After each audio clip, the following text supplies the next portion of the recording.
Temukan di seluruh dunia yang mana pelaku genosida jadikan pahlawan. Temukan di seluruh dunia. Hitler dijadikan pahlawan nggak? Tidak. Bahkan mereka rekonsiliasi kan dengan Yahudi. Orang-orang Jerman. Kami tidak ada. Kami tidak pernah merasakan adanya rekonsiliasi. Tapi secara terpaksa hati kami menerima Imam Bonjol dijadikan sebagai pahlawan.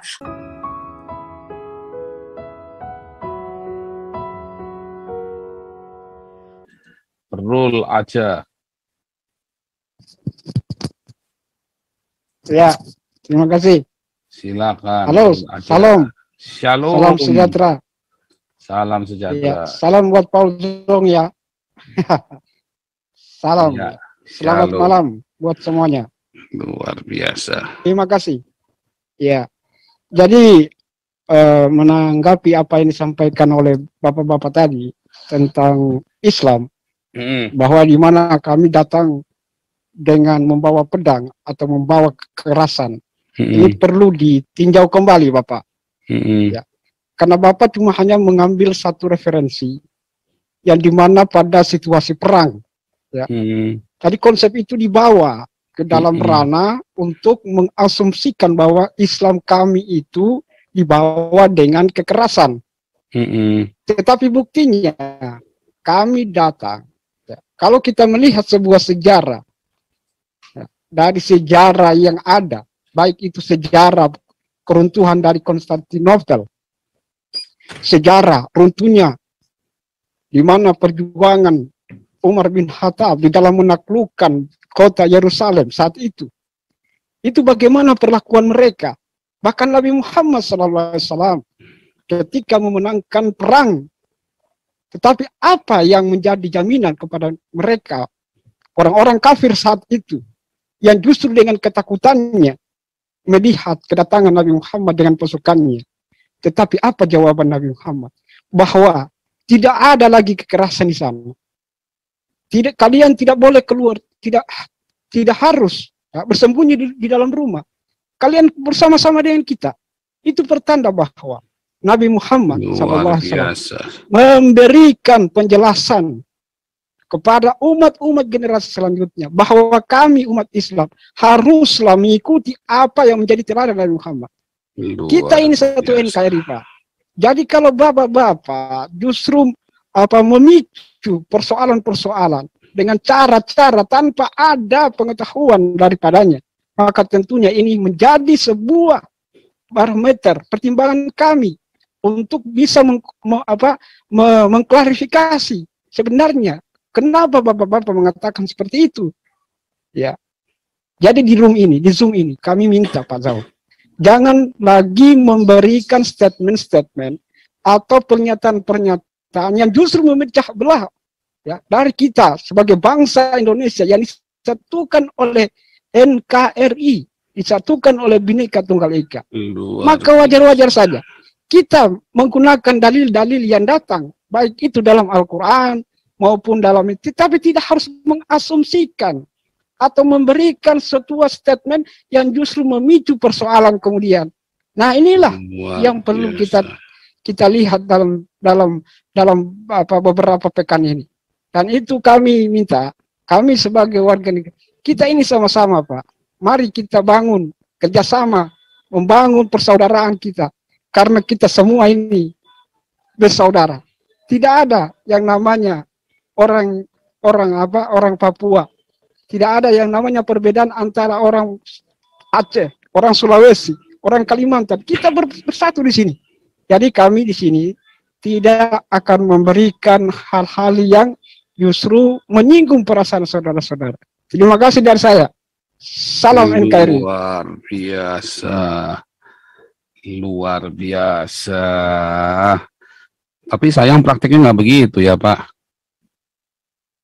Bapak tinggal di mana sekarang, Pak?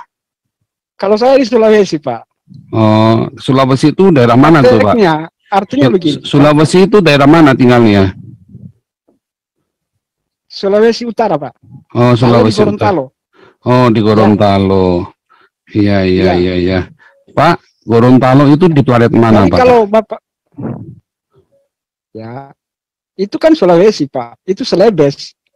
Iya, planet mana itu, Pak? Itu planet mana? Yang bumi pala. Bumi. Planet bumi. Bukan. Maksudnya? Tadi Bapak bilang Islam membawa damai. Sekarang sebut satu aja negara yang damai gara-gara Islam, Pak. Saya kasih 10 juta rupiah, Pak. Ya. Salah satu negara yang Bapak maksud negara apa? Maksudnya bagaimana? Satu saja negara yang damai karena Islam, Pak. Saya kasih 1 juta rupiah, Pak. Damai karena Islam. Dalam artian apa Bapak mengatakan? Tadi kan Bapak menyalahkan teman-teman yang lain. Islam agama damai. Ya, satu aja. Agama damai, Pak. Kami tidak membawa pedang. Sebut satu saja yang Islam masuk ke negara nggak pakai pedang, Pak. Salah satunya negara Indonesia, Bang. Oh ya? Itu Majapahit runtuh itu karena perang, Pak. Itu dengan apa? Dengan cara berdagang, Bang. Bukan dengan cara menjajah, tidak. Mengawali dengan penjajahan, tidak. Ya, jadi itu runtuhnya Majapahit kenapa, Pak? Majapahit runtuh kenapa itu, Pak? Ya. Majapahit runtuh kenapa itu, Pak? Nah, kalau Majapahit itu adalah kondisional pada waktu itu, ya kan? Mereka kondisional, maksudnya memang Islam mengkondisikan untuk meruntuhkan Majapahit, begitu, Pak? Dengan perang, begitu, Pak? Oh, tidak. Begini, Pak. Bapak tahu sejarah Majapahit, Pak Ujong? Bapak tahu sejarah Majapahit. Bapak sekali lagi bilang saya Jong, Bapak saya remove loh. Oh ya. Bapak Paul ya, Paul. Ya. Kamu tahu nama saya nggak? Coba sebut nama saya dengan lengkap. Kamu tuh haram menyebut nama saya dengan sembarangan loh. Oke, ya saya Paul Zhang. Oh iya. Kalau kamu bilang salah lagi, saya remove kamu langsung. Ya, jangan pernah sebut nama saya dengan sembarangan, karena itu dosa besar. Karena nanti Bapak masuk neraka loh. Sebut nama saya sembarangan loh. Oke, siapa? Iya. Saya lebih tahu sejarah daripada Bapak. Ya, saya sangat paham sejarah dari Bapak. Ya. Ya, oke. Iya, jadi bagaimana, Bapak? Iya, jadi Islam ya. Islam sebelum Islam masuk Nusantara, Majapahit, Sriwijaya itu adalah kerajaan-kerajaan yang besar yang tidak pernah bisa ditaklukkan oleh asing. Tetapi setelah Islam masuk Nusantara, ya, maka Islam mulai menggerogoti dari dalam, Pak. Akhirnya dia kudeta, Pak, sama kerajaan Majapahit. Ya, Prabu Udara itu ya, itu ada menantu yang bunuh, ya ada anak yang bunuh bapaknya sendiri gara-gara Islam itu, Pak. Ya, nah itu sudah kita bahas di sini berkali-kali, Pak. Sudah ada sejarahnya. Ini Bapak asumsi tentang sejarah, Pak ya. Bapak asumsi tentang sejarah, Pak. Saya tidak berasumsi, Pak. Itu ada catatannya, Pak. Ya, dan yang ngomong di sini juga seorang sejarawan, Pak. Itu ada penindasan di kalangan masyarakat pada waktu. Penindasan di mana ada penindasan, Pak? Itu Gemahri Pahlo Jinawi, Pak. Sebentar, Pak ya. Para pelaku tokoh sejarah pada waktu itu ya. Islam itu kan datang dari pedagang Gujarat. Setelah bilang dari Gujarat, Bapak kata siapa Wali Songo itu pedagang Gujarat. Pedagang. Ya. Mana ada, Pak? Gujarat itu di mana? Gujarat itu masuknya kemana, Bapak? Nah, mereka ini datang untuk melakukan. Bapak tahu nggak pedagang Gujarat itu masuk ke daerah mana? Sebentar. Bapak masuk. Bapak coba tampak muka dulu, bisa nggak? Mereka ini tidak membawa pasukan. Nah. Shalom. Ya. Pak Rul tadi kalau dia ngomong begitu ke tanah Batak ya, maaf ya Pak Rul, mungkin dibilang orang si Panggaron ya. Apa tuh?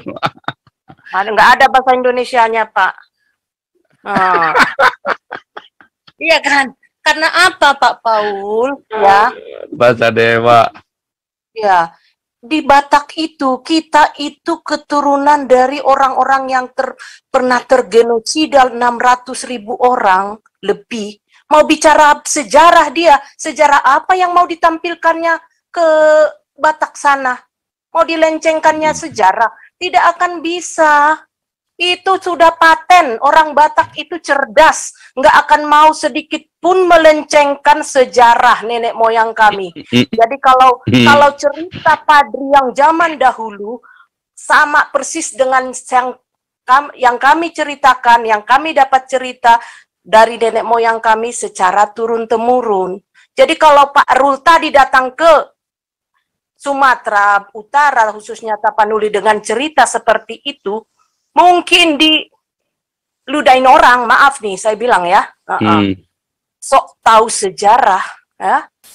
Jadi kalau kata ustadznya yang siapa itu ustadz ya bahasa lama ya yang bilang jangan malu berkata bahwa Islam itu datang dengan pedang, ngomong begitu, banyak videonya menyebar. Iya. Ya jujur.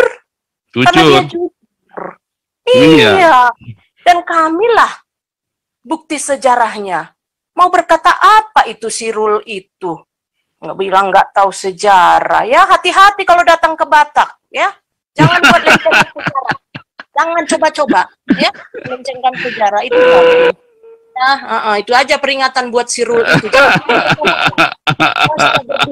Lebih bagus kita jujur, Pak. Karena gini, sejarah kelam itu pun suatu pelajaran kan untuk ke depan. Ya, saya bilang sudah cukup murah hati, cukup baik loh kami orang-orang Batak, keturunan orang Batak, Pak. Temukan di seluruh dunia yang mana pelaku genosida jadikan pahlawan. Temukan di seluruh dunia. Hitler dijadikan pahlawan nggak? Tidak, bahkan mereka rekonsiliasi kan dengan Yahudi, orang-orang Jerman. Kami tidak ada. Kami tidak pernah merasakan adanya rekonsiliasi, tapi secara terpaksa hati kami menerima Imam Bonjol dijadikan sebagai pahlawan. Apakah itu tidak kebaikan, kemurahan hati kami? Ya demi bangsa ini, demi negara ini, harusnya rule kamu harusnya berkaca, ya introspeksi diri. Belajar dari sejarah, kekelaman sejarah untuk kedepannya lebih baik gitu loh. Jangan memaksakan diri berdusta, ya Rul ya. Saya peringatkan ya, jangan coba-coba ke Batak dengan cerita dusta.